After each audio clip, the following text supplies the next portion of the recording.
Expecting to double volume without adding headcount. This sounds like nightmare fuel. They were using a legacy CCaaS provider's technology, and they were also going through multiple mergers and acquisitions. And they recognized that the technology that they were using was not going to deliver the results. Forcing them to call an 800 number or even a local number and wait to talk to a human being is just not the way people expect customer service to flow today. They're on a website, they're on a digital property, they're looking for an immediate answer. This becomes a selection process, right? Do I pick you versus do I pick somebody else? And if I can't talk to you, I can't pick you, right?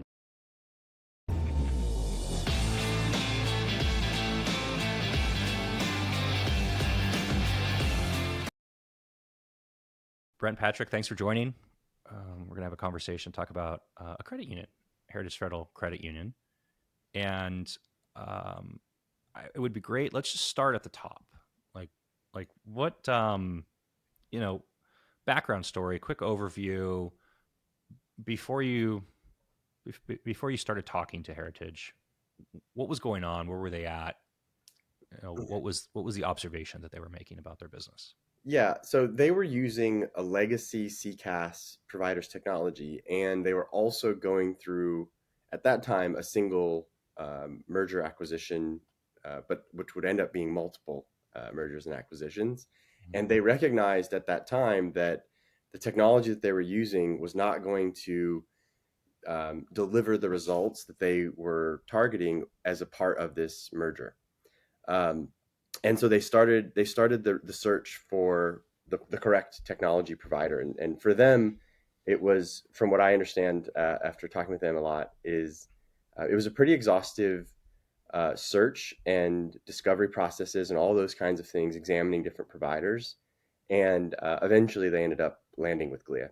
Okay, so not meaning results, like when you say looking, their technology is falling short.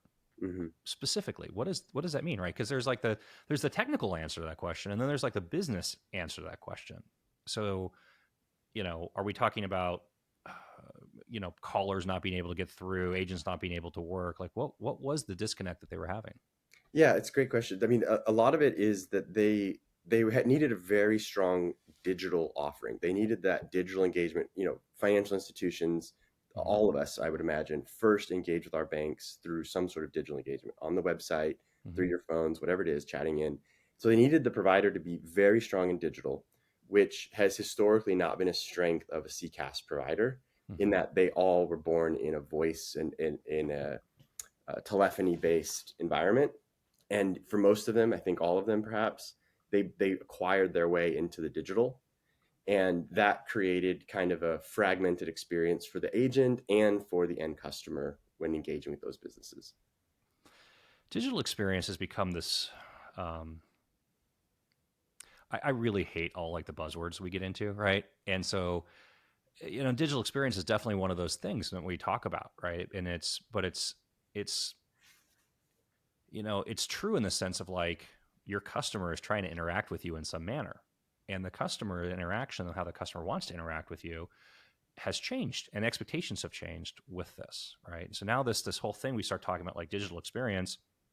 A couple of years ago, we really talked about like omnichannel or multi-channel, right? And that was more like, oh, can your contact center take voice and text and chat and SMS and WhatsApp or whatever the different things are, and seamlessly, move from one environment to the other with the customer, right? And now, so how does it change? How does the conversation change from omni-channel into now a digital digital experience as like the first or native outreach or approach? Yeah, I think that I'm going to have plenty of terms for you coming up here, Max. Please, I love acronyms. Throw them at me.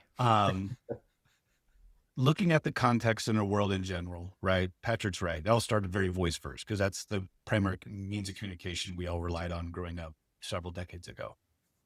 But as website became very popular, as people go there looking for information, someone's on a website trying to buy something, trying to acquire more information, trying to make a decision, and forcing them to call an 800 number or even a local number and wait to talk to a human being is just not the way people expect customer service to flow today. They're on a website, they're on a digital property, they're looking for an immediate answer because that will translate to a buying decision generally. So multi-channel was we have all these channels, but they're very separate, right? They don't interact at all. So if you chat here, can't connect it to a voice, can't connect it to a video, right? They're all siloed and bifurcated. Omnichannel is the definition of omnichannel was meant to be that those are all now connected. So I can take my voice call and I can layer on chat, I can layer on SMS, and I can layer on video seamlessly between that agent and the customer.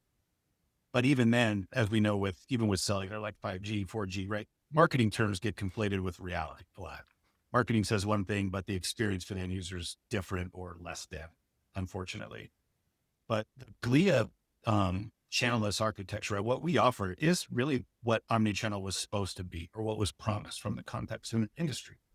So when a customer is calling in or chatting in, or however they're reaching, they're on a website and they're at a digital decision point. They're trying to acquire something or get information to acquire something. Meeting them at that website, offering service, offering a communication pathway where they are, as opposed to forcing them to go somewhere else, is really where Glia succeeds, and kind of what Heritage and other banks and credit unions that come to Glia were looking for. They have a PBX in the closet. They have an old voice system that they're just going to run into the ground, right? Because that's the way they've always done it. But younger and younger customers are going to the website looking for information, and they don't want to call. And so they're losing out to bigger banks. They're losing out to people who are offering communication methods that are non-voice. And so how, omni-channel and digital communication that you talk about, they're really just the way things are moving today. People of all ages, even me, I'm a Gen Xer. I don't want to call. I know if I have to call, I'm going to sulk because I don't know how long I'm going to be on hold. But more and more people, all the different, Gen X, Gen Z, Gen Millennials, and then Gen Alpha, the teenagers of today are not waiting in a queue tomorrow. And so the more you can do to put a communication method where they are will only create that trust and that recognition, that brand recognition with the end user. I mean, Brent, when you say that, it's so funny. Like I have actual, I think, like repressed rage when I get into like hold now, and it's like virtual hold is a real thing. Like it exists. Just click the button and turn it on. Like I know what like, and you can identify most of these platforms just by, there's always, it's like the Audix from a long time ago. There's like always some indicator. It's like, what's your default hold music? It's like, okay, I know what you're running. Yes, I know you have virtual hold. I know you don't have to license the feature. Can you just check the box and call me back? Do I really need to sit on hold now for 45 minutes? What's the other one I love? Due to an unusually high number of phone calls. It's like, look, I know you just have that as your permanent recording. Mm-hmm. Can we just not play this game anymore? You haven't listened to your own IVR in 5 to 10 years. And yeah, that's how I feel a lot of time when I'm on hold. So we started with this with the technology wasn't meeting their needs and wasn't meeting the results. And then you start like layering other stuff onto it, right? Okay. So we have this existing platform. It's not doing and not giving them what they want. And what they want really is how do we service existing customers and capture more revenue and create a better experience for people, because now this becomes a selection process, right? Do I pick you versus do I pick somebody else? And if I can't talk to you, I can't pick you, right? Like it becomes this whole thing of like, jumping somewhere else. And I think this creates an opportunity for a lot of organizations they don't really think about. It's like, are you making technology decisions that are actually supporting revenue growth or not, right? And like how much does that factor in at this point when you start talking about like the change from omnichannel to digital experience of like, this is a revenue driver? Yeah, I mean, it was huge, especially for Heritage and many of Glia's customers. But what they were looking for wasn't just solving the problems that they knew that they were facing. It was also addressing problems that they thought they would face in the future. And it's a lot of what you're talking about, Max. They needed to find a way magically to manage their volume, which was about to double as a result of these mergers, without adding headcount, which sounds like an impossible challenge. But because of the way that Glia addresses what is the legacy providers call omnichannel, as Brent was saying, we call it channelless. And that channelless approach, it does deliver on the legacy promise of omnichannel and then adds more. And the things that it adds are practical, useful, highly successful AI components throughout the entire interaction, the customer journey or whatever. And that is what really enabled them to accelerate their objectives and really eventually achieve and exceed them, because of the added layer of AI being worked into every step from before the customer even calls. There's already something that's going to increase the probability of that customer engaging with AI. Because I've always been one of those mashing zero kind of people. I've been in the content interface a long time. It's like human, agent. That's me. And so whenever we are building technologies, we're always looking for ways to mitigate those people like us. And that's really what we've been focused on, is one of the many layers of AI that we brought in. Okay. Circle back to this though, because I mean, people are smart. Your customers are smart. Like nature finds a way, right? Like the quote from Jurassic Park, right? Like it's. I know people that figured out that they could call into a different language, phone number for an organization because it was always staffed differently, but it was bilingual agents. So they could call in and bypass the main like English based like nightmare, call this other one, get an agent on the phone, be like, oh, I'm sorry, I speak English. I don't know how I got you. And they'd be like, oh, okay, how do I help you? Like, Yeah.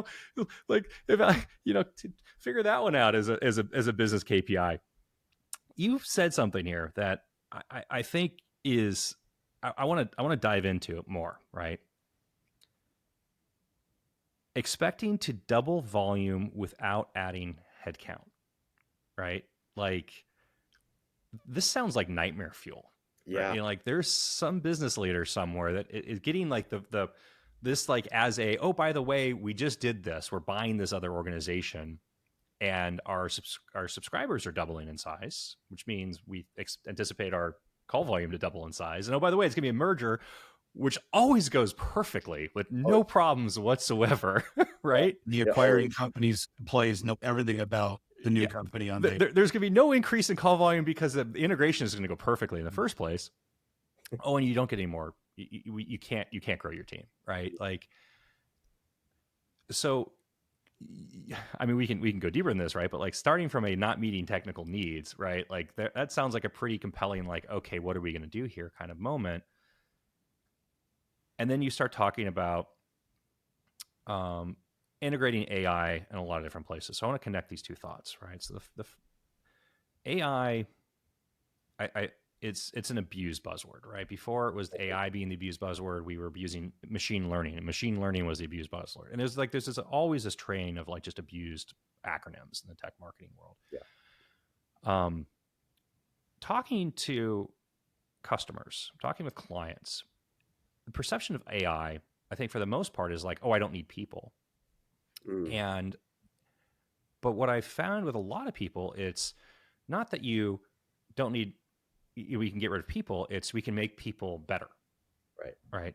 And this, I'd love to dig into this a little bit of like how you actually, use AI, right? Like, what does this actually mean? Oh, it's integrated every step of the way. Like, what does this actually mean in practice for, in this case, we'll keep with heritage, right? Like, how do they use you to double their capacity, their call capacity and their experience capacity without drastically increasing their team?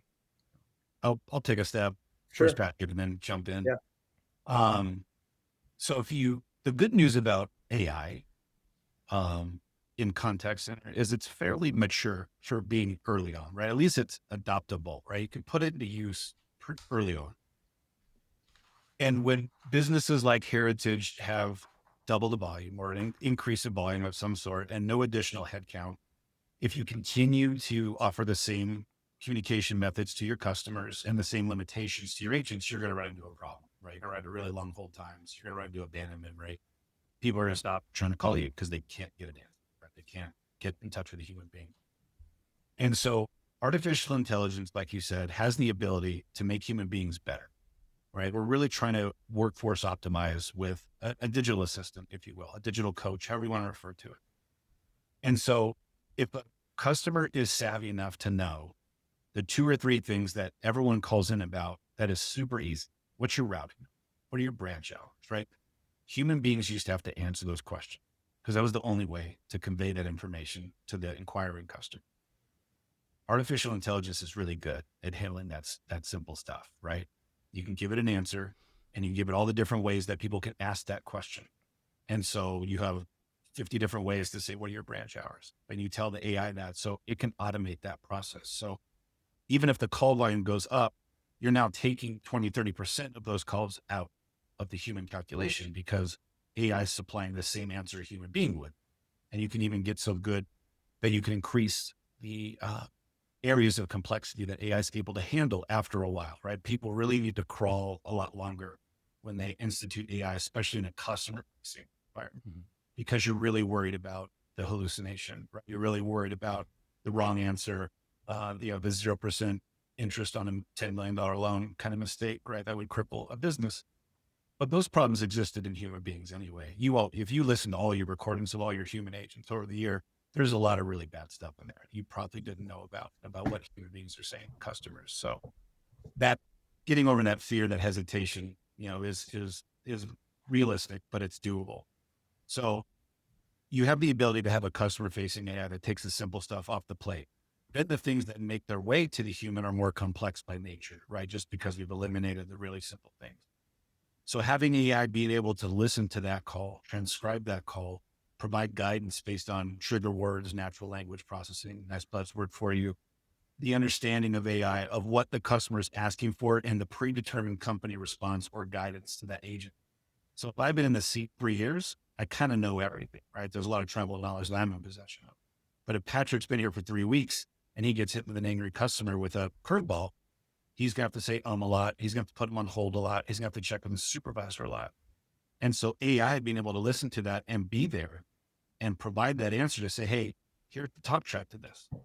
It really simplifies the first call resolution, the customer satisfaction, the ability to provide a good customer experience to that customer in the spot, as opposed to elongating that call with hold and research and looking up different internal databases or talking to the manager who's already helping another agent.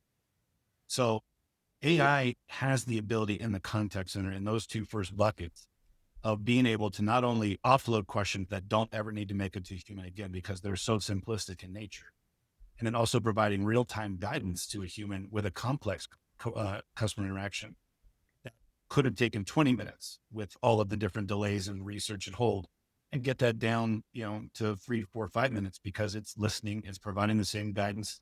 If your human supervisor was sitting next to you, providing you that same guidance. So AI in the contact center is really interesting because it's mature enough to handle those situations and really simplify and automate a lot of things in the contact center that just weren't able to be done prior to its introduction.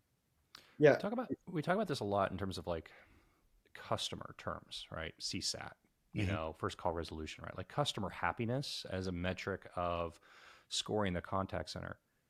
How much of customer happiness is really a reflection of agent happiness and agent productivity within the contact center? I think that whatever that is, that number, I think it's changing. I think that if you really boil down what makes great customer experiences, great customer service, it's time. How do you get that customer on their way with the thing that they needed resolved quickly, or as quickly as you can? The faster that interaction is with accuracy and of course, politeness and all that, the higher likelihood of them being satisfied. So I think that it's probably changing. I think the happiness from the agent perspective is still very relevant, but it's more in how are businesses making the job that those agents are doing less stressful, less difficult. Being a contact center agent is a hard job. If you guys have done it, I've done it. It's not easy. It's very repetitive, high volume. You're measured at the second of everything you do. Imagine if we were measured at the per second level when we do our jobs now. There's going to be waste of labor. There's going to be misuse of time at times, and we don't get dinged for it, but those agents do. Mm-hmm. And so I think that the way that we do it in the future is to really surround those agents with incredibly intuitive tools that are doing all the legwork for them. So they're really just that human interface for the customer. They're no longer having to be the primary thinker to resolve the customer need. Well, and this, I think it's okay. We can go inside baseball here a little bit, right? You talk about agent. Business leaders that are not directly involved in managing their contact center Like, are they aware? Like, what's your churn rate? What's your attrition? How long does it take to hire? How long does it take to train? How long does it take to get a productive person in the seat, right? And this isn't you can't, even if you go and decide to hire a BPO and like outsource this entire thing, you still have the same problem. You still have attrition and It's retention just and someone churn else's problem. and training, and all these other things, right? Like, so how is AI changing that equation, for contact centers? Yeah. Let me take this one, Brent. So Yeah, sure. just to start, so when we think about heritage, so they and so that data from the heritage case study is from 2024. Their results have of course gotten better since then, but at that time they were at 90% of every interaction that AI touched. 90% in 2024. So the way that that happens is that at the very beginning, when the customer contacts the business, we already have AI looking at their history and serving them up with a custom greeting. So, saying, welcome, hey, Max, we think you're calling about one of these two or three things. Is that right? And if, as long as those two or three things are accurate and that those are the things they're contacting about, you're going to increase their engagement. So you increase the usage of self-service.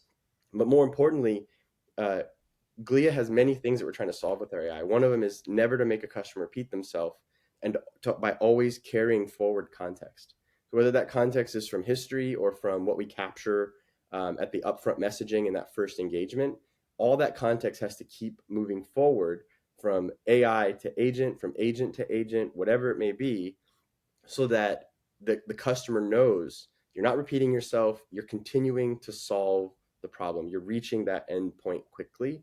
And I think by taking that approach, it really shifts the perception of AI, and it makes the job easier for agents, makes the experience better for customers, and so on. The last quick mention, I know I need everybody else mentioned talk too, but Glia focuses a lot on using our AI for as a system of understanding. Mm-hmm. So if you ever have someone talking to an AI and they say two things like, I need to check my balance and cancel a check, or whatever the two things are, most of the legacy providers that are bolting on AI, those systems will only catch one of the two intents. But by Glia focusing so much on our AI of a system understanding, it'll recognize there's two needs here. I can solve one with an AI and I need to get to a human for the other. And by having that context and deep understanding of what's going on, it really changes the engagement. Just a couple of years ago, again, we'll use the AI moniker, right? This push required a massive amount of time, energy, professional services, configuration. Like, somebody might say that they had AI, but really what you're doing is building the most complicated IVR system makes UML modeling from the 2000s look like a piece of cake, right? And but you're in this process where it's like, okay, we want to try to like answer some basic questions. Are you calling about your account balance, right? Like, well, now you need integration with whatever your backend platform is that can then answer that question. You need to be able to authenticate the caller. Should I be able to get access to this? Like, how do you validate that I am who I say I am, right? And so just right there, that's like, there's a compliance issue and a risk and a security and privacy and all these, like kind of like spongy things that you have to deal with. And then you've got the technical side of it. Like, can this system physically talk to this other system? And then how do we train the system in between to actually understand, why am I calling in? What do I want to do with it? And then how do I get you that answer? Right. And I find this be a big miss. And a lot of these, like engagements of like people not really understanding, like, well, how do you plug this in? How do you turn this on? How do you train the system? How do you create this understanding of intent? Like, how do you, are you, going through and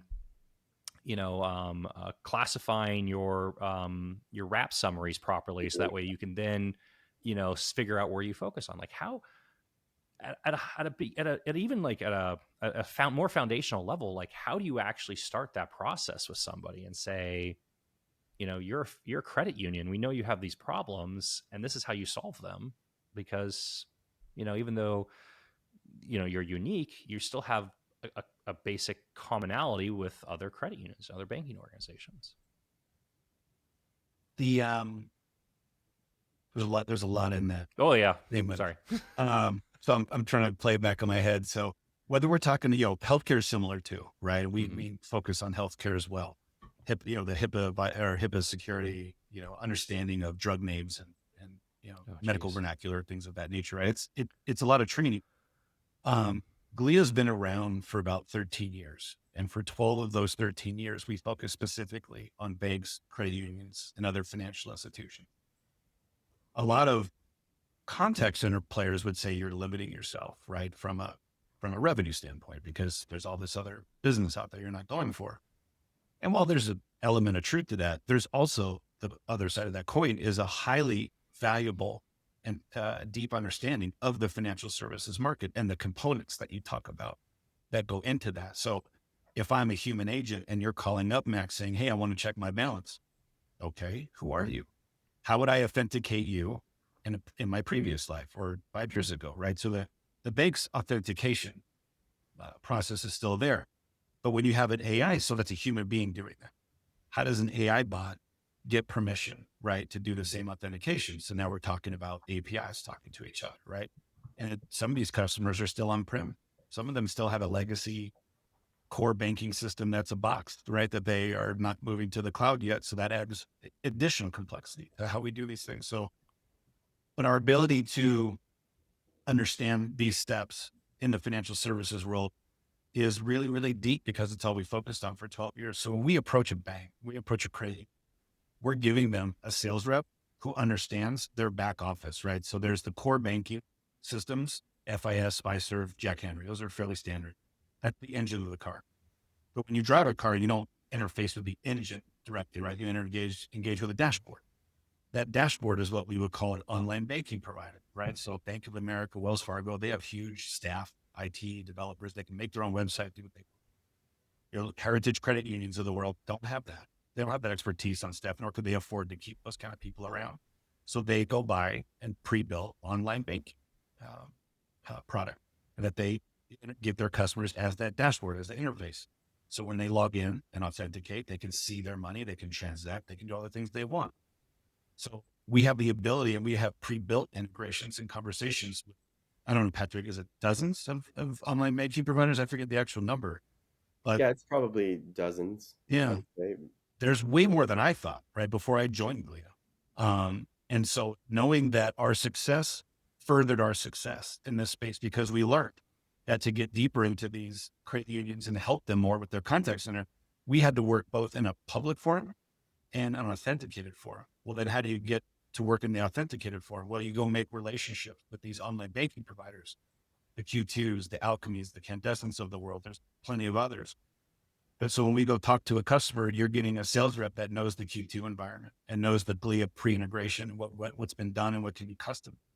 So we're approaching the customer from knowledge of their tech stack and what is difficult for other contact centers to do starting from zero has already been predetermined and pre-worked and done with Glia. So we approach the customer with the understanding that you have a public forum and authenticated forum.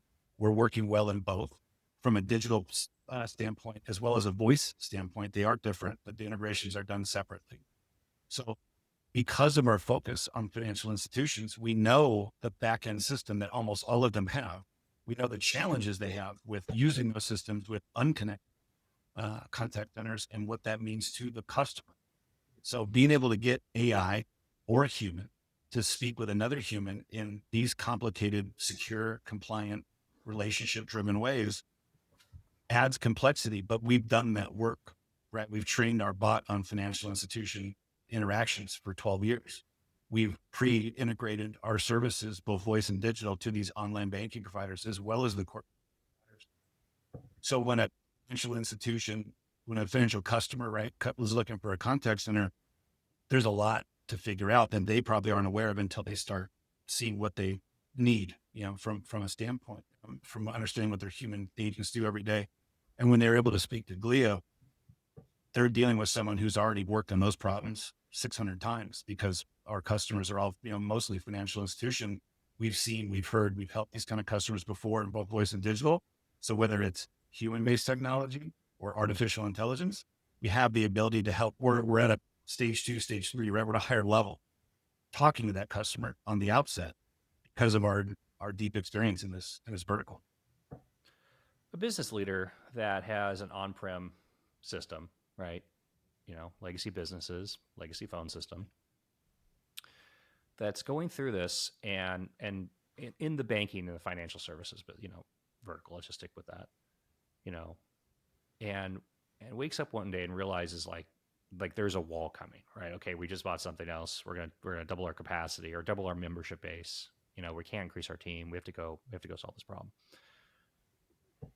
A lot of what I'm hearing you talk about is interesting to me because the natural inclination from that business leader is going to be to go find, an analyst report, that's going to score a bunch of logos, on, somewhere in some square and say, oh, I should go talk to these people, like right? A quadrant, maybe Wave, quadrant, whatever you want to call it,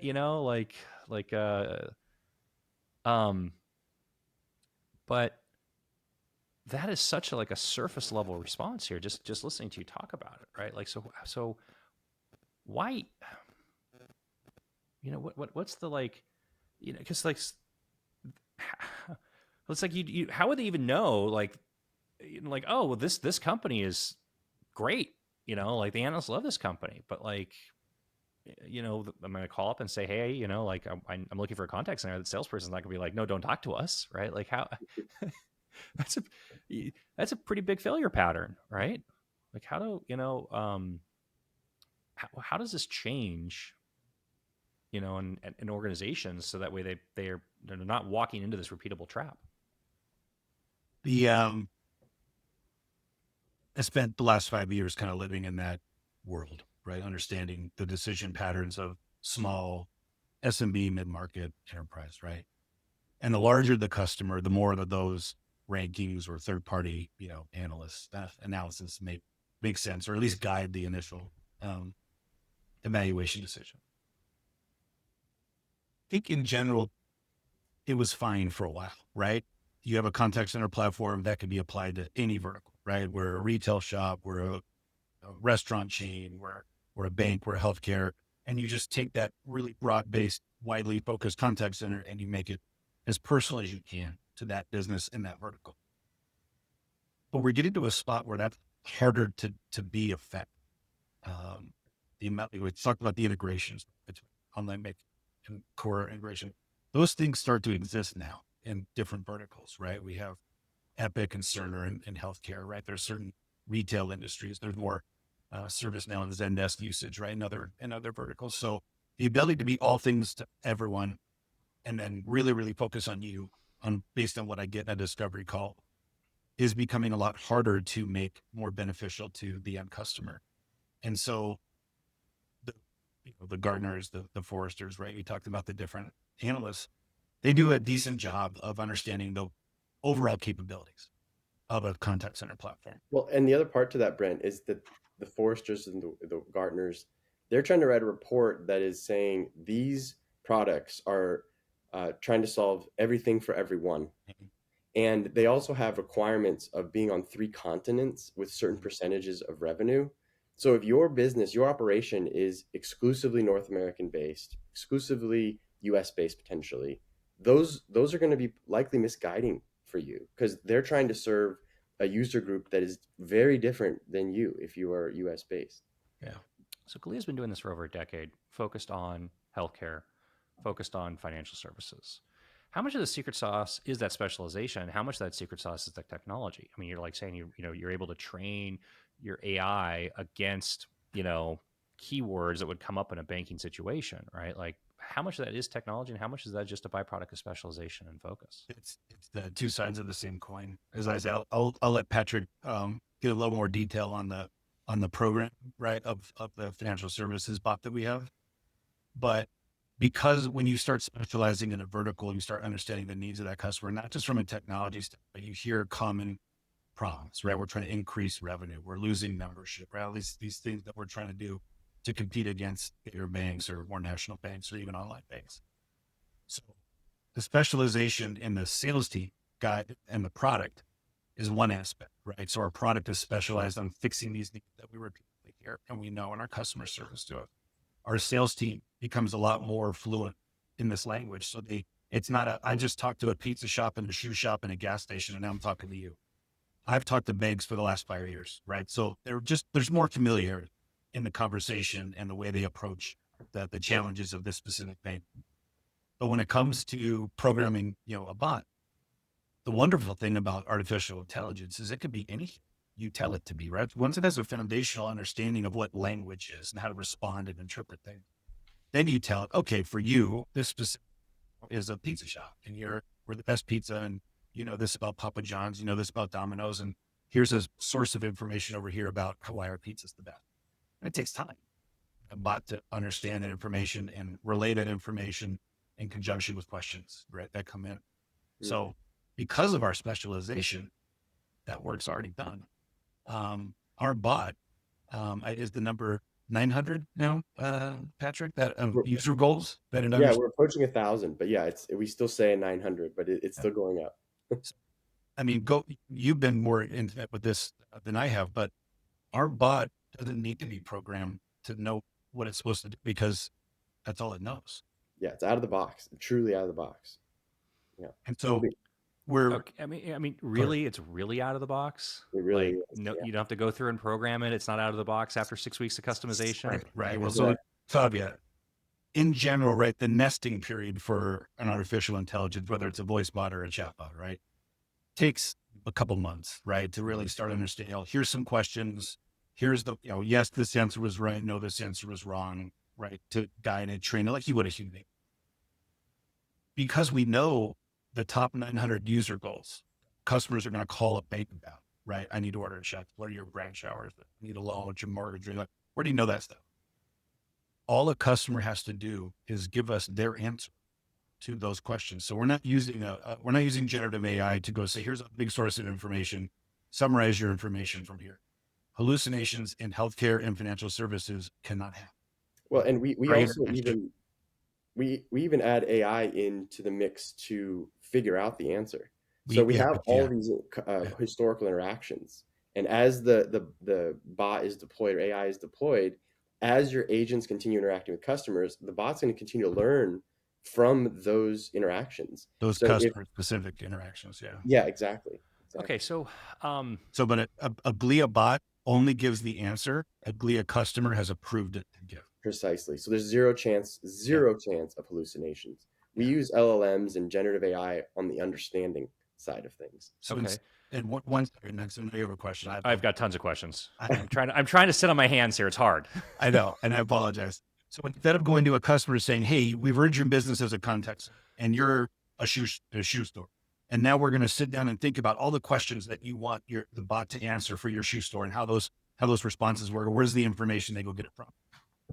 We go to the customer and say, "Here's the top 900 questions. Here's 200 that are the most frequent of those. Give us your answer to those 200." And your bot is proof time to value in day one. As soon as you give us those answers, your bot is giving those answers. It doesn't take time to learn and train and be wrong. I love it. I love it. But at the same time, I'm thinking about here's 900 questions that you have to answer in order to onboard on our platform, document. Yeah, I want to clarify that. I mean, it's an overwhelming first date for sure. It's not that they have to give us the answers. We basically give them the answers. They have to approve them. Okay. We have a very high likelihood of already knowing the answers, but we need to make sure we're saying it in their way. So it's more of an approval, push button kind of thing, not a give me and type out an answer. Okay. I'm going to circle back to this when I have some more intelligent questions to ask you. So, what was it about Glia that won this business with Heritage? Let me, and I want a little bit more than just that. I want to talk about this backstory a little bit because, I don't,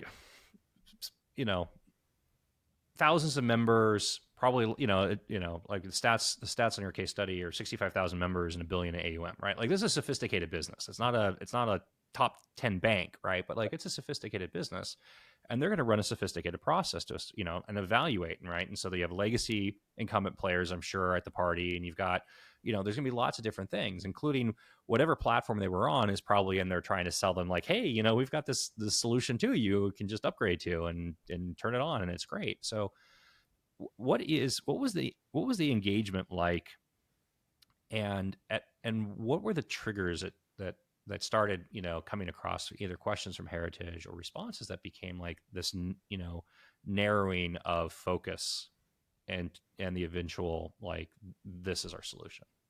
Yeah, I mean, when Heritage first evaluated and eventually selected Glia, a lot of it came down to the expertise in financial institutions.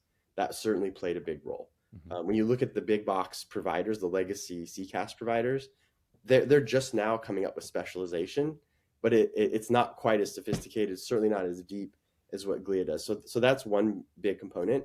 A couple of the other ones are that Glia brings the account owner, this customer success person, into the implementation conversation very early in the process, so that the handoff from implementation to permanent management is very seamless, that the business already understands who they're going to be working with. So having that relationship early and knowing it'd be the same relationship throughout, that also played a big role. And then I think one of the other big reasons why Heritage selected Glia was that they could see the innovation. So anytime I'm talking with a prospect and they're trying to determine who to go with, one of the things I always tell them is ask those providers for the last 12 to 18 months of what was delivered. What are the new things you've done in that time frame? That gives you a very clear indication of velocity of innovation, and are they actually innovating, or are they just copying everyone else on what they do? Lots of copiers out there.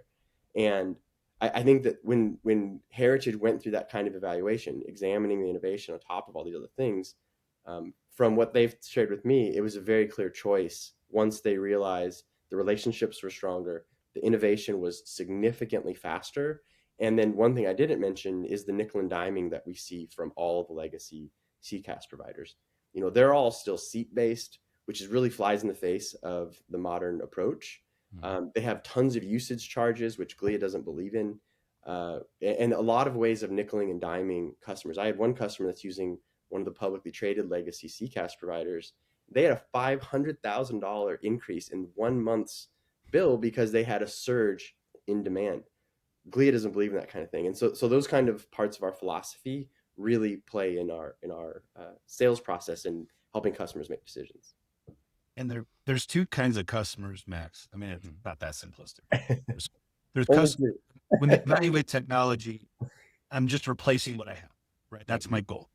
Or there's customers that say, I need to replace a lot of what I have today because it's important to me, but I also need to evolve the way my customers evolve. One of the things Heritage expressed during their evaluation was that their customers have changed.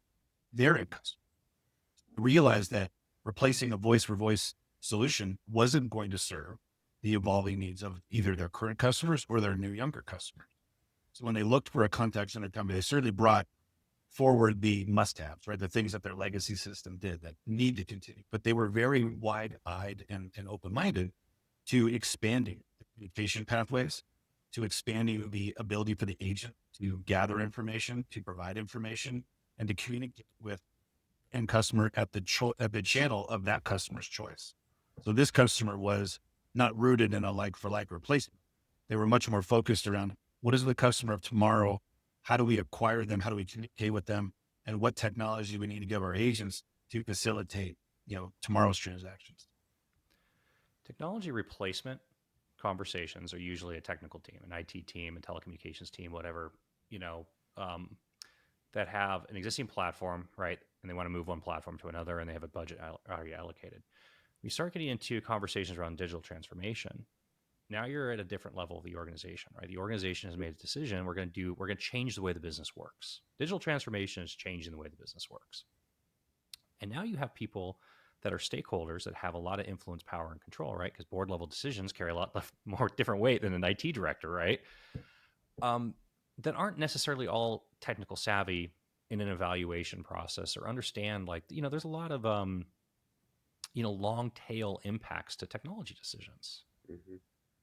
How has the drive towards digital experience and digital transformation, created opportunities and pitfalls for companies that are going through this? Because now, it's easy to get, wine and dine in the sales process with nobody ever gets fired for buying blank, which is a big part of the risk evaluation for technology selection. Like, am I staking myself personally and my job and my career reputation, on selecting this platform? oh, they're the largest one on the market and they're the whatever top right, or, like they're safe. How does that factor in, with this process? Great question. I think the bigger the company, the bigger the enterprise, the more, right, that plays, because now we're talking tens of thousands of employees, right, and tens of millions of dollars. But for financial institutions that aren't, Bank of America or a Wells Fargo, there's an intimacy that they not portray, that's the wrong word, but that they give, right, to their end users.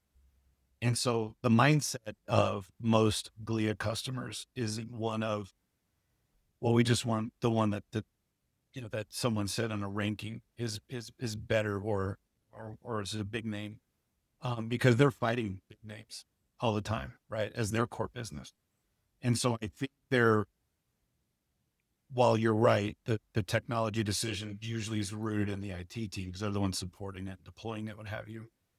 Um, there's a broader focus on bringing in the people who actually are in charge of customer acquisition, right? Whether that's a marketing person, whether that's a chief experience officer, whether it's a sales, CRO kind of level.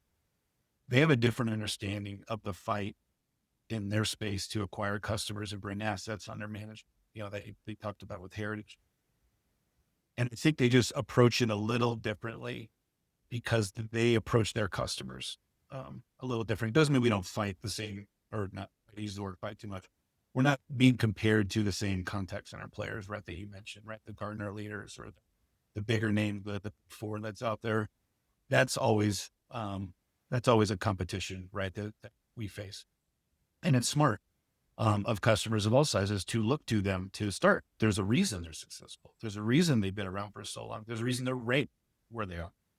But do those things matter to me as an individual business? And I think the customers that we focus on, the ones that aren't gigantic, corporations that are competing with those, evaluate technology differently because they view their customer differently, right? They're not a number to them. They're an individual, they're a community member, right? They're a valued guest. And I think that mindset of their own customer helps them link the connection between the technology they offer and how they communicate with those customers a little bit more intimately than maybe larger customers do. What do you think? Yeah, I mean, I think a lot of the legacy in this day and age where we are with the I need to advancement. hear you say legacy CCAP or CCAP. Still I think growing. I think a lot of we're at a point where I don't know if there is a provider where it's nobody gets fired for choosing, Yeah, in that because a lot context. of those, I would dare to say maybe almost all of the legacy CCAS providers, anybody that was founded in CCAS before 2015 for sure, uh, I think that they have a lot of tech debt, and the amount of money that they spend on R&D is governed by a ratio that they have to serve to their shareholders. So there've been we're in earnings call season right now, so any of them that are public, and I think most of them spend around 10 to 13% of their revenue on R&D. That can be limiting if you have a lot of tech debt, because if you're trying to innovate and help businesses automate, you need to invest in R&D. And if you have tech debt on top of that, I would dare to say that a lot of those providers that are still are governed by a ratio of what they can spend on R&D. I bet you less than 20% of that is on truly innovative, truly automated things that will help these businesses. So if you choose one of those legacy providers, there's a good chance that you're not going to get the automation that's going to let your business thrive in 2030. There's a good chance that you're gonna enter a trough of progress, because those legacy providers cannot move as fast as a more nimble operation. How much of it is tech debt and how much of it is just not breaking existing customer integrations, right? Because like Windows, Apple and Mac OS at some point was able to say, hey, look, we're going to abandon the old, we're going to go to OS 10, we're going to have a new thing, and we'll go out to the market, right?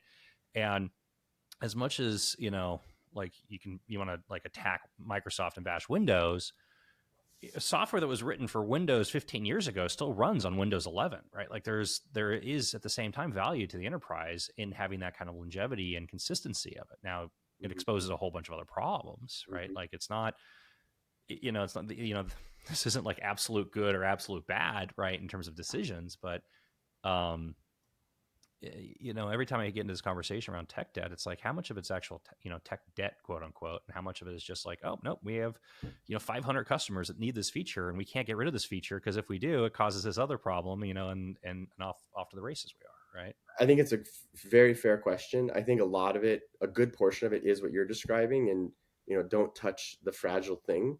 But the reason you don't touch the fragile thing is because it's using technologies, whether it's PHP or some old language Mm-hmm. that they maybe don't even have anyone that really knows how to program in that anymore. And a lot of it is a combination of don't touch it versus tech debt, but it still boils down to the same thing, that you have resources in one way or another being allocated to something that's dying, and that is preventing you from building something that will thrive in the future. So for a company like Heritage, you've got like table stakes success. We successfully turned on the new platform, and our agents are now using it to interact with our customers, right? But beyond that, like table stakes, like we flipped the switch and now we're on this platform. How do they define success? Is it, or, and I let me make this more confusing, which is in a lot of games, you're just actually trying to avoid failure, right? So is like success avoiding failure, and what is the metric of failure, or success actually defined as success? Like, contact centers want to have, first call resolution or CSAT, and some people talk about driving down time, but like, is that good? That could be bad. Like you're rushing your agents to get off the phone with the customer, and then the customer's pissed off at you because like they don't feel like they're getting helped, like, so how, you know, what is the real measure of success for Heritage, or the avoidance of failure? I can do a quick response, and Brent, you can add. Yeah. But I mean, I think a lot of it comes down to automation and how much of the total experience, not just the part where we're talking to a human, how much of the total experience is being automated. And one thing that Glia is doing now is that we're doing studies. It's still kind of in a pilot period, but we do studies with our clients before they implement Glia, and then we come up with a commitment of what we believe the automation or whatever the given success criteria are will be, and then we measure ourselves against it to hold ourselves and our technology accountable. So success is really about the actual tangible change to your business, of how much are you automating, how much are you improving first contact resolution, and are you doing those things while at least maintaining the current quality standards. So what's a good baseline number for that? Right. If somebody's going through this process and they're looking at this and saying, okay, now, we think it's going to be this X number, right? Like what is a good baseline and, nominal improvement that they're going to see? Yeah, I would say if you're automating at least 25% of all interactions and you're reducing your handle time by at least 25%, those are probably good baselines. I would expect those numbers to be much higher, especially with Glia, but I would expect those numbers to be higher over, a burn-in period of a few months. But you have to have minimum success criteria, and I think those are two very standard, achievable minimums. And when you, and in this case, you say 25% automation. This is 25% of all interactions being handled by the platform Hmm. without hitting an agent for manual intervention by a human person. Yeah. That seems significant. It is, and it gets much higher than that actually. But these are the kinds of numbers that we often commit to and hold ourselves and our technology accountable to. I mean, with Heritage here, you're saying like 90% of interactions enhanced by AI, Hmm. 34% fully automated, and 54% agent assisted or AI assisted. Yeah, it's a So fantastic. they're at I mean, 34 instead of 25. yeah, I mean, a exactly. third of your call volume, like that's. I mean, when I say call volume, right, the third of your customer interaction, Yeah. right? Like, how do you as a business, how do you introduce AI to customer service without pissing people off, right? Because there is definitely that line. Like Sure. my favorite is when you're on hold and it makes like the fake typing noise, like like, and you're just like, oh, do we have to just do the fake typing? Can you just not do the fake typing? Like, Yeah. It's a you chart. know, I mean, Um, how do you introduce AI and automation without? Because there is a balance, right? The balance is like I'm calling in to get something done, and my happiness is whether or not I got it done, but also like, did I feel like, like a Happy cog in the about how it machine while it happened. happened, right?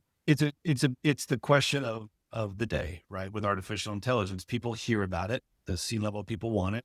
But what does it mean for the individuals, right? What does it mean for the agents and the supervisors, the core people that interface with customers? I think the big fear is replacement, right? AI is going to take your job, right? It's going to do your job so simplistic that AI is just going to do it and see you later.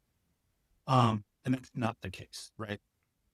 There are several factors, specifically in contact centers, that AI is here to help far more than it is here to hurt anyone, right? Or replace or eliminate. And how do you introduce a new technology to a group that might be hesitant or fearful about its impact, right, on the human element of a business? And I think it's a very legitimate question, especially for those that can potentially impact. And it's a potentially fraught conversation for the person selling it. You might be, it is, uncaring. If you take time, you don't just walk in the door and say, here's a bunch of AI, now you're more efficient. Congratulations. Give me some.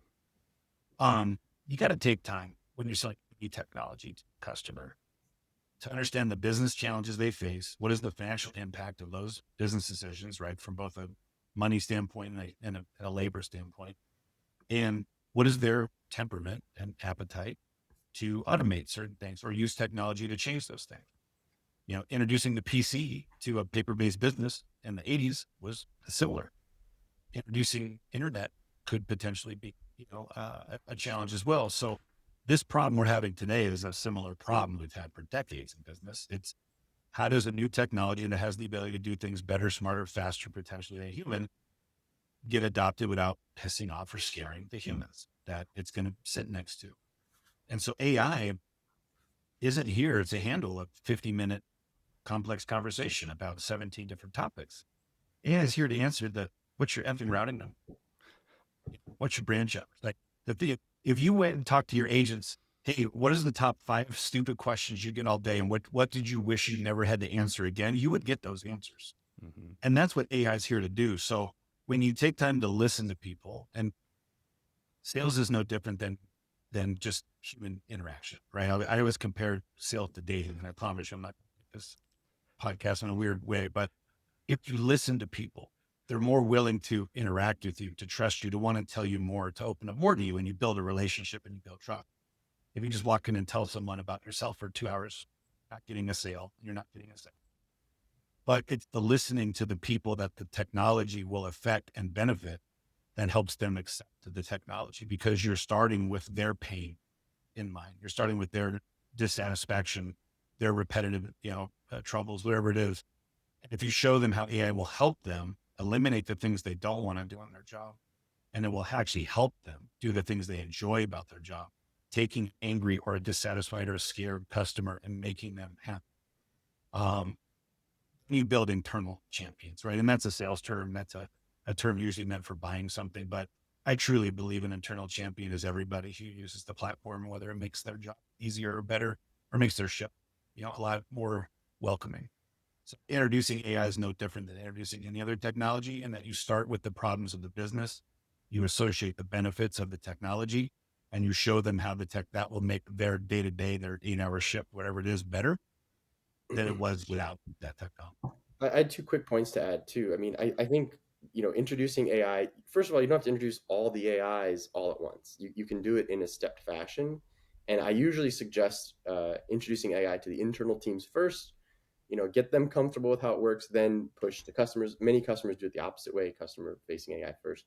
But, Glia really focuses on ensuring that that transition of introducing AI is smooth, because the moment that the customer is greeted, they're engaged with knowledge about them. Hey, Max, right away, we know your name. I think you're calling about X, Y, or Z. And the moment that you have that kind of greeting, it changes the perception of from the customer of what that experience is about to be like. Patrick, it's funny because you say that, but at the same time, I'm like, how much of this is just table stakes? I mean, if I call in any business I'm doing business with, and they've got my phone number associated with my profile, and they don't know, I mean, it's like Screen Pop will tell you like hi Max, like like there's it's so funny to me when you get into these things where it's like, how bad is the common state of affairs for most of these like deployments, if we're talking about like just like, oh, you just know who I am when you call in, is a win, Yeah.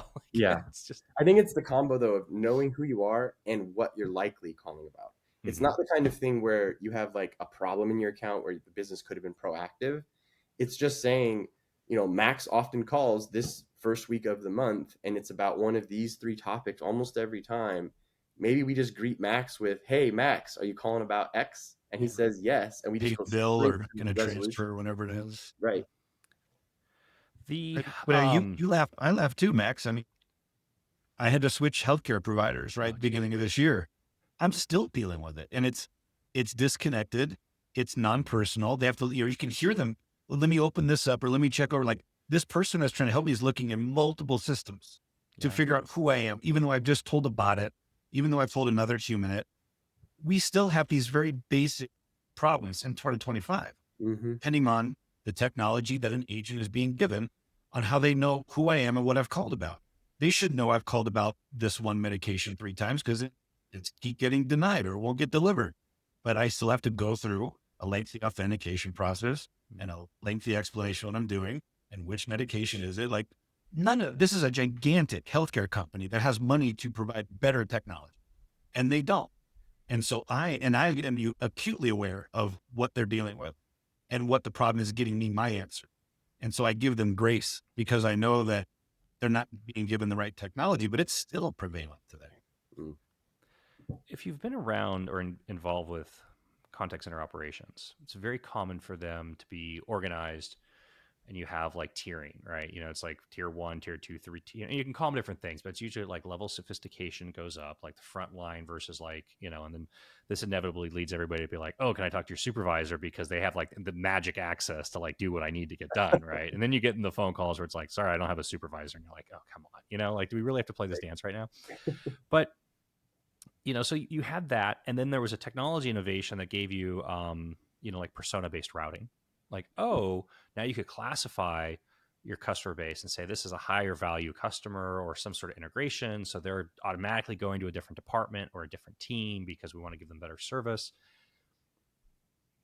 How much of innovation related to AI, when we start talking about what Glia is bringing to table, is equalizing that experience for everybody calling in? Yeah, interesting question. I mean, I think that the experience is similar across customers in the sense that the personalization is there. It's real. It's more than an old CTI pop, and that the resolution times are getting faster. I think that it's noticeably different for the customer when they are engaging with the business using Glia versus engaging with the business using someone else, Mhm. in that upfront greeting, in that carrying context forward and making sure that customers aren't repeating themselves. We were talking a second ago about how some things haven't changed fast enough or at all. In 2013, I remember co-writing a blog with ICMI about pet peeves in contact centers, and customers repeating themselves was always in the top two or three, always. And to Mhm. this day, I still hear it from customers. Where customers are always having to repeat themselves. We're not carrying context from X to Y, and that is a problem. And I think those kinds of things, eliminating those kinds of things, start giving a unified experience for the customers that also improves their satisfaction, loyalty, whatever you want to choose there. But ultimately, it comes down to making genuine progress on genuine problems. What percentage of companies do you think look at their contact center as a cost center versus a revenue center? And how do we flip that evaluation or perception? You bring revenue people into the decision process. Mm. It was for since the inception of contact center was almost always support. Something's wrong. Something's the way I want it. I want to be fixed.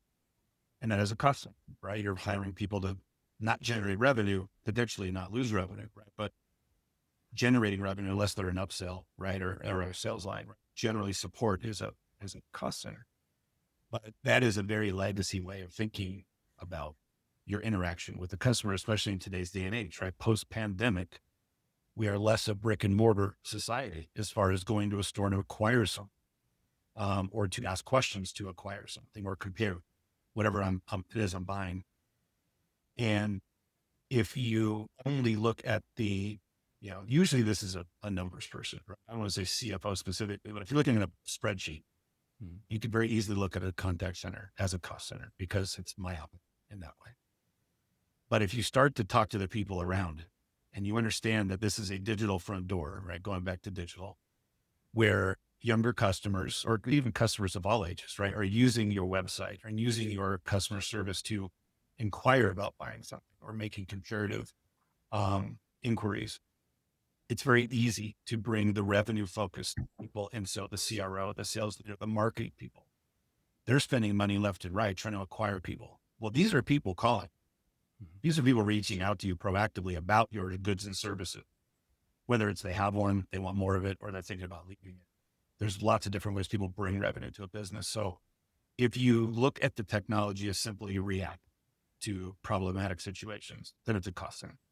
If you look at the technology as a fluid communication tool to all shapes and sizes of customers and all wallet sizes, it's very easy to get those decision makers invested in the technology decision to say, yes, there's a certain percentage of our contact center users that will be reactive and supportive and generally not producing revenue. But there's a good chunk of it that we can use as a sales tool, as an upsell tool, as a renewal tool, whatever it is. So looking at it as a cost center is understandable from the point of view of whoever is making that determination. But there are more people inside a business that can look at that same tool as revenue generator, given the same information. And those are the people that need to be brought in to the contact center evaluation decision, because their yeses will outweigh the one, no, if you will, of a labeling contact center as a cost center, because they see the different size of the business and they see the interaction and the potential of the customer interactions through that platform. Yeah, when I got into the contact center space in the early 2000s, it was ops. I was in operations, and we were very much a cost center. It was cost and quality. Those are the two things that were measured. I actually think that this whole cost center versus revenue generating center or whatever, it's really rooted in reporting. If a business isn't tracking the revenue that's being touched by the contact center reps, they're almost certainly going to be viewing it as a cost center. It's a labor resource, taker, and whenever we've been in the past, as we've been rooted in labor being like the root of contact centers. If you grow, more labor. If you have a problem or some sort of influx, more labor. And so it's very easy to see it as a cost center if you're only tracking labor and it's only fluctuating based on growth or problems. It feels like a cost center. But once you have technologies and reporting that allows you to track it as what revenue is being touched by these people, and the technology that can start to fight against this, always add more labor, then I think you can really start to shift it from a cost center to more of a revenue generating or revenue retention center. One of the common, AI is a complicated topic, right? And one of the responses that come out are fear centric, right? Of course, there's like the whole like Terminator fear centric of like AI is gonna become sentient and like we're all dead. But I'll be very mad, Max, if that happens. I'll be very mad. I'll be very angry. Yeah. But in the contact center world, right? The fear around AI is, they're coming for your jobs, right? Like this is a technology that's coming after people's jobs. I understand it, but I find it curious because BPOs have been coming after people's jobs for decades, right? Like in terms of, shifting labor forces and what's happening and what's going on. How do you answer the, like, I don't want to say the fear around AI, but have that conversation with somebody, that then has to go and communicate that inside of an organization. Cause like you're only talking, with the people at the table, and they have to go and see the people in the hallway, right? And have the internal town hall meetings, and like, what does this actually mean, and how does this get communicated in a way that's actually that's fear alleviating and not inducing?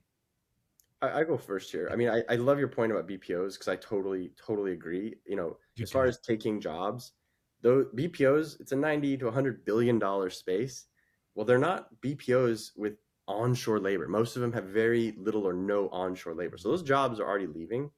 But I think a big part of it is that uh, well, in my experience, the companies that Glia is working with, I don't know of anyone that's actually laid off or reduced headcount after automating or increasing the efficiency of their operation. They're redeploying those people into other roles. You know, you've got a lot of business have a lot of investment in these individuals, company knowledge. They know where the bodies are buried, wherever you want, however you want to think of it, and that's incredibly valuable. If you put those people in other roles, I think that that will enhance those businesses as a whole. But I don't really see at the moment where the jobs are disappearing. And last point I wanted to make is that I'm fairly confident that every business I interact with, they struggle to hire. Yeah. So even if there is a fear of jobs going away, it's jobs that nobody wants. It's jobs that there isn't a market to fill those jobs. Yeah, I was going to say the only realistic fear of AI taking jobs in a contact center is a company that has zero attrition. Mm. And I think most contact centers are dealing with a ton of attrition because, as we've talked about, this is a difficult job. It is not a job most people go to college for and say, I'm going to be an agent and this is what I'm going to do. People flow in and out. They move to different companies for, pay increases or other decision factors.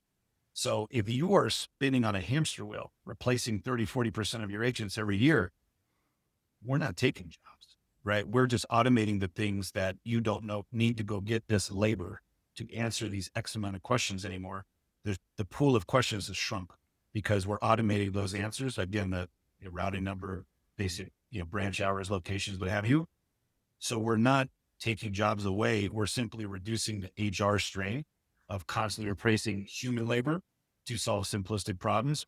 And we're solving it with artificial intelligence. So in general, it usually doesn't take jobs away.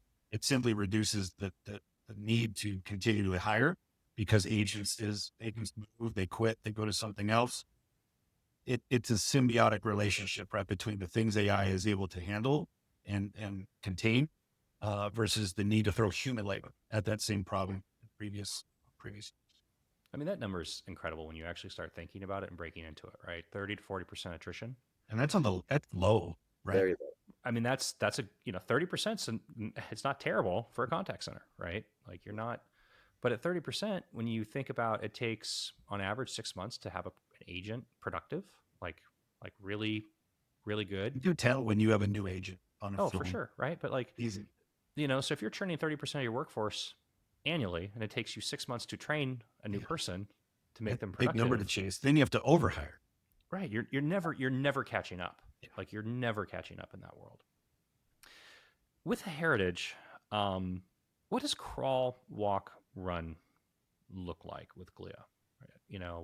Walk me through implementation and deployment. Right.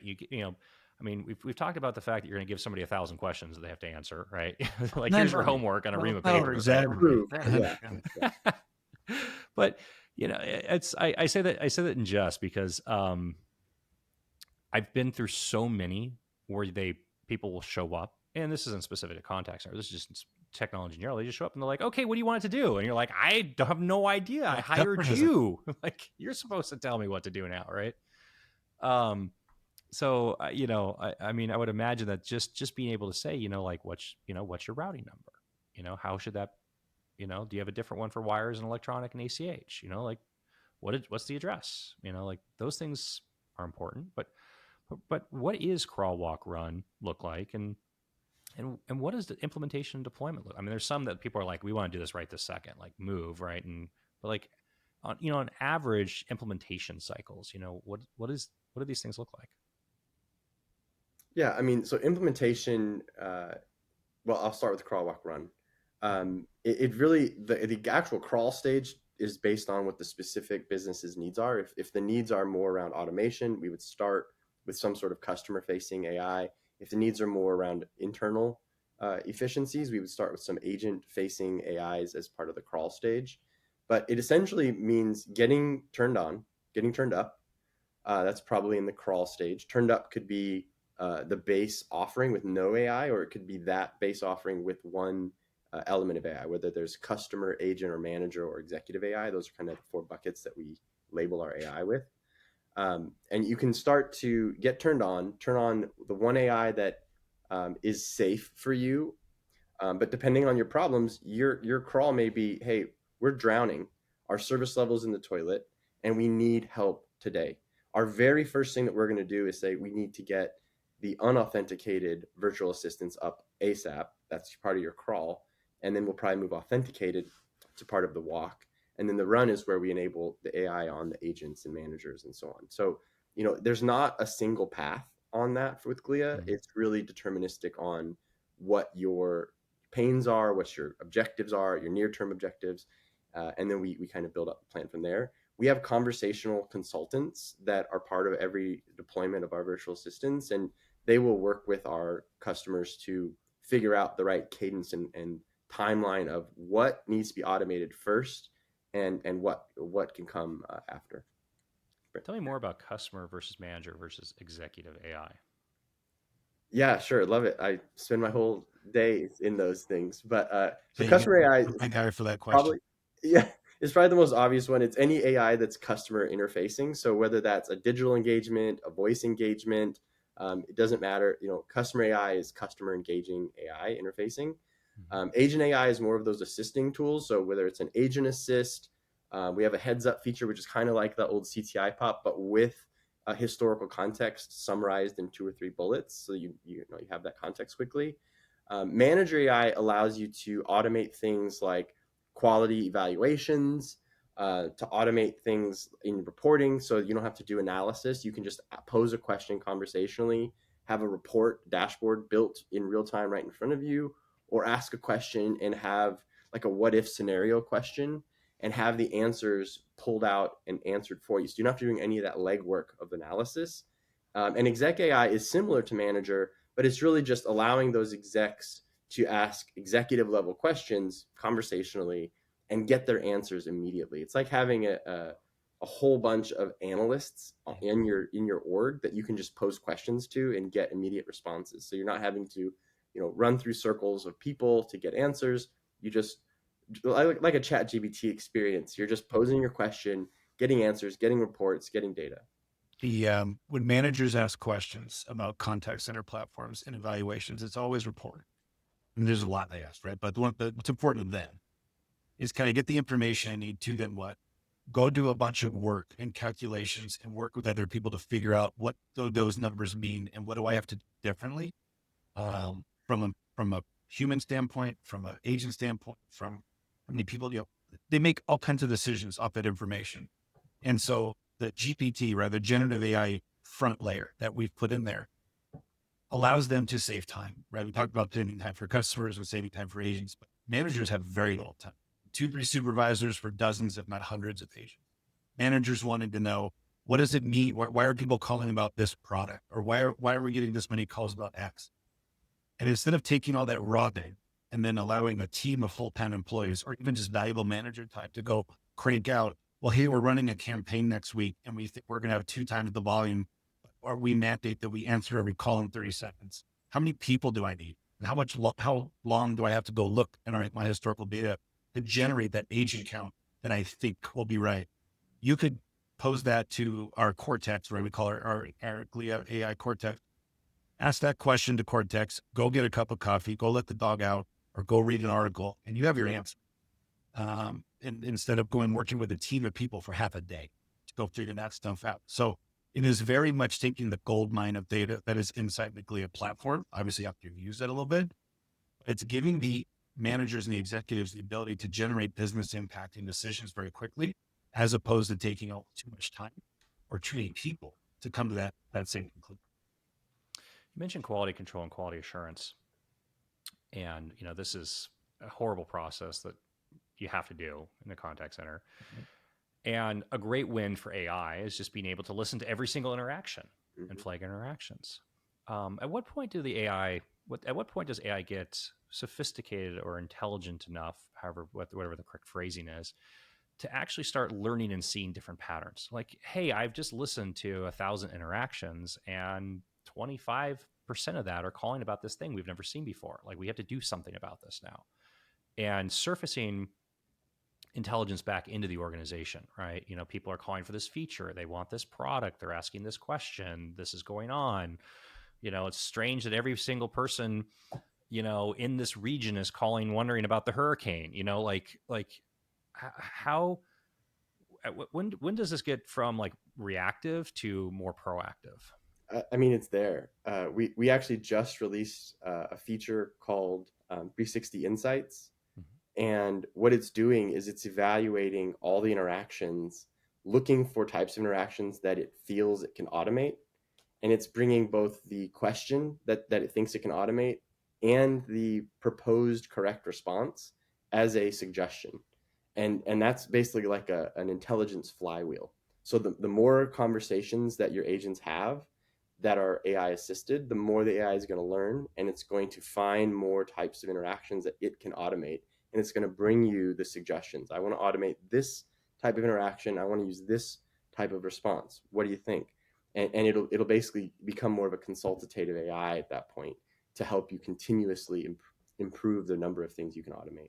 And at that point, when you accept the answer or you prompt the answer, it'll either surface that to the customer if you've got it doing interactions with a customer, it'll surface it to the agent or the manager or whatever the actual proper context is. And I actually misspoke. Sorry, it's Learning 360, not 360 Insights. One's a more of a client-related thing. Too many internal acronyms. Yeah. What comes next in the? I mean, we talked about modality, right? And this like push to text, and part of that is just efficiency, right? Like, part of it was like customer, like, hey, you have a generational gap where people like to text message on their phone versus call, and you can peg people instantaneously just based on like, do you text, do you call, what do you want to interact with? But the other side of it, the dirty secret, of course, is that one agent can drive a lot more textual conversations than they can drive, in voice, right? So like there was also an efficiency and a utilization factor within a contact center. But like what is the trend? What comes next, for digital experience? Because we talk about personalization, we talk about awareness, we talk about context. Hey, Max is calling in, he has his pattern, or he just had this thing, he was on the website, or we have this other information, he's probably calling about these things. But what's the next advancement here that we have to look forward to? Or what's like the next hurdle that we have to cross?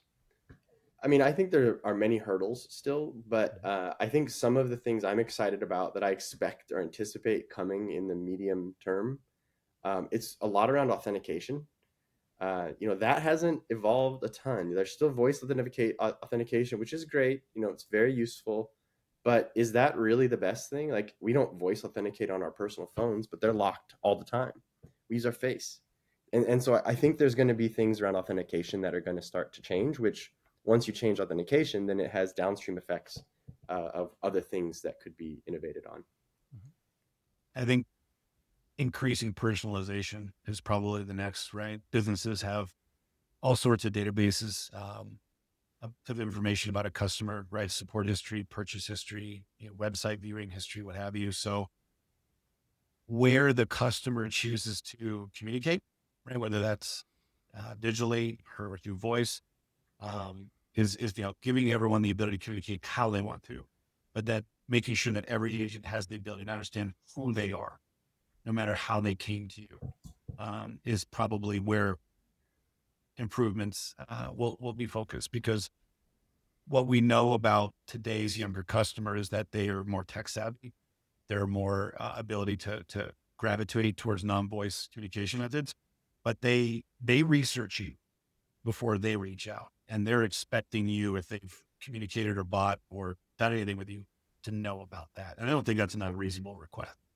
And I go back to my healthcare example, right? I've communicated a lot with them about different stuff. Mm-hmm. They should know. Yeah.